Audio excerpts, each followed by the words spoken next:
Welcome back to Breakfast with Bob, Boston Marathon Edition. We are presented and hosted by Highland, Stop Your Cramp, Not Your Race, and by Polar, Chase Your Destiny. With us, Dr. Bryon Solberg, who will be running, I think, his 109th marathon. That's right. This weekend. That's what it's supposed to be. Yeah, Monday, yeah. How you doing? I'm doing all right. I'm excited to be back in Boston. Hopefully this will be my 5th Boston. This is going to be like 2015 with a lot of rain. Yes, and, yes. And some wind, and there we go. Just makes it fun. There we go. The worse the weather, the better the stories. So when you were diagnosed, right, that you were missing your odontoid bone. That's right, up on my neck, yeah. And you're working as an anesthesiologist up in Corvallis, Washington.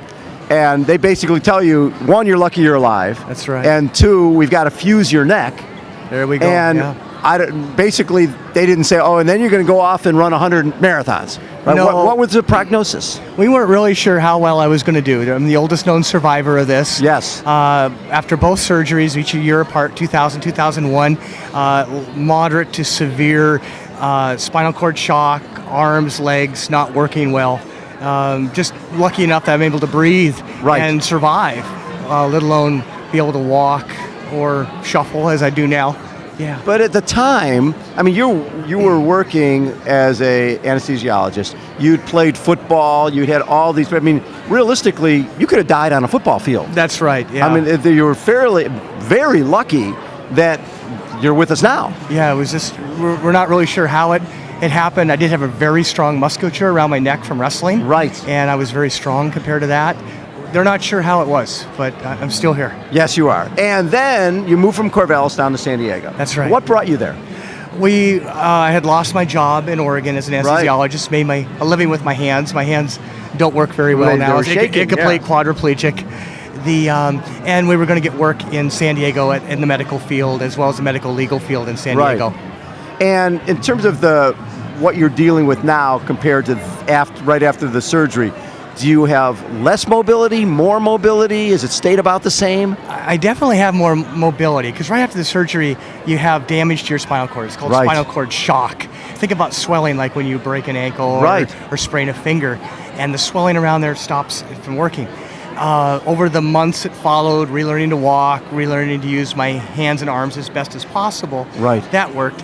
But a big part of it was being willing to adapt, put on the leg braces, use a cane, and through coaching, especially Challenge Athletes Foundation with Bob Gailey and Peter Harsh, saying, well, what can you do? And teaching me, once again, I don't have the beautiful stride of a Meb or a Ryan or a Dina, but I can shuffle. And low little shuffling steps at rapid rates is how I do my marathons. Do you have feeling in your legs? I have some. Below my shoulders, it's pretty patchy.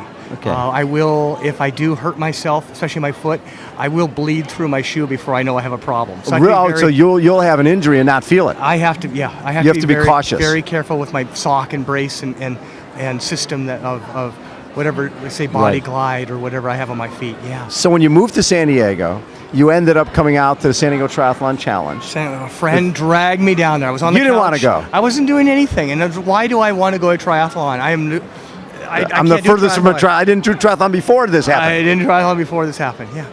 And so San Diego Triathlon Challenge is the CF event in October. 100, and at that time, probably 100 challenge athletes from all over the world. And what did you gain from that day? It changed my life that day. I got there a little bit later, and I saw kids, adults, no arms, no legs, wheelchairs, bicycles, doing stuff. And I said, what's my excuse? Well, I don't have an excuse. I've got all four limbs. I can make them work. I can do these things or something. And so I need to try. So the next day, and you saw a map of the run course that was laying on the ground. Pick that up. You went out the next day by yourself? Came out the next morning by myself. With crutches, or what'd you use? 2 canes. Did the 13-mile. Back then it was 13.1 up the La Jolla Shores Hill, into Torrey Pines. I found the chalk marks, turned around where the chalk mark was, and I came back. Probably took me about 7 to 8 hours. And when you finished, were you a different person?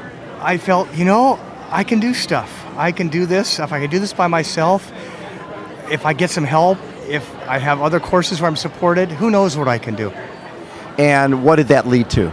Well, so far it's led to first I started doing a lot of things in the hand cycle, right, which really helped out my cardiovascular. And then I also worked on walking more and more. I saw people with their prosthetics with braces, like Jamie Whitmore. Yes. Doggone, she can go be a world-class athlete with a brace. I can be a Joe Blow athlete with a brace. Yes. And so it's led to covering the marathon distance hundreds of times in wheelchairs, but 108 times covering the marathon distance on foot. So this is, besides the one you've done on foot, you've probably done another 100 easily in a hand cycle. Or I would do 1 or 2 a week in training, because it's, You just go out and do 26 miles. Just go out and do it at Miramar Lake, yeah. When did you decide that, okay, I want to see how many marathons I can do? You know, it was just a strange idea. It was at the 2017 Carlsbad Marathon. Yep. It was marathon number 65. It was so much fun, and it was the first one I had done by myself out of a wheelchair. And I said, you know, wouldn't it be fun with Rudy and who announces it, and these people who at Carlsbad support me so much, to have this be number 100? And that's sort of happened on course. I think you're high on sugar and you're low on oxygen, and you make these crazy thoughts. When most bad decisions are made. And that's when I made that decision. It was on course. When the runner endorphins were were going, yeah. So the following year, you come to Carlsbad to do your 100th. 100th marathon. And you've got you don't run alone a lot of these events. You've got friends who are with you, guides along the way. A lot of events are alone. I'm really blessed that special events like Chicago, New York, and Boston, they allow us to have a guide or guides. Okay. Which is so helpful. It is helpful. Now, what does a guide do for you? They'll whatever I need. Sometimes it's a matter of just giving me an area that keeps me safe off to the side.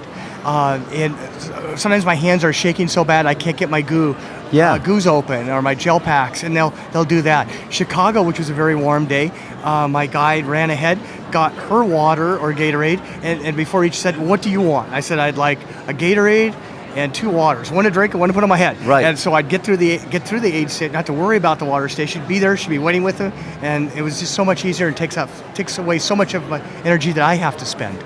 The other thing you've done is you've been donating time at Challenge Athletes Foundation. I can never give enough back to Challenge Athletes Foundation. Now, why do you say that? Because you've done so much. It gave me my life back. And, to quote the great Robin Williams, I need Challenge Athletes more than they need me. I really believe that.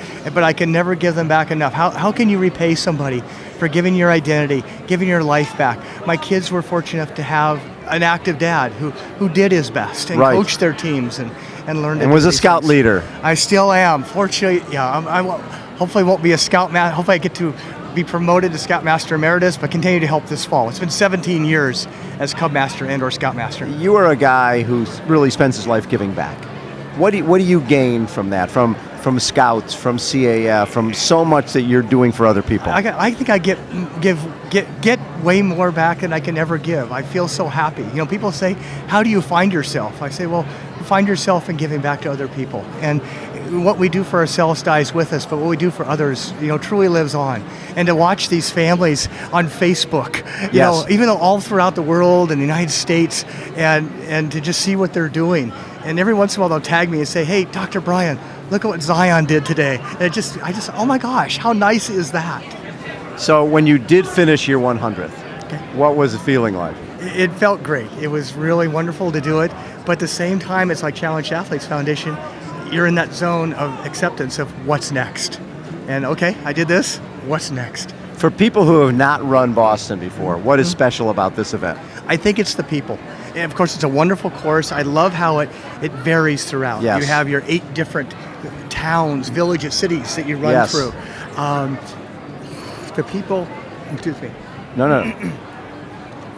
The people are so amazing. I remember in 2015, as miserable as it was outside, driving rain, 20, 30 mile an hour winds, 42 degrees, the families had set up these easy ups, and they had portable fireplaces, and the kids are roasting marshmallows, and they're all just yelling and screaming, and it was like, God, I would be inside, and they're out there cheering us on. And the people of Boston are just so wonderful, and I'm so grateful to the whole BAA that allows people like myself who have mobility impairments to give us a goal, because we do have to qualify. Right. And I do pick my races, and those are the few times I'm really racing against the clock to try and make sure I beat my Boston qualifying time. The other aspect of watching you run, off-road is not your friend.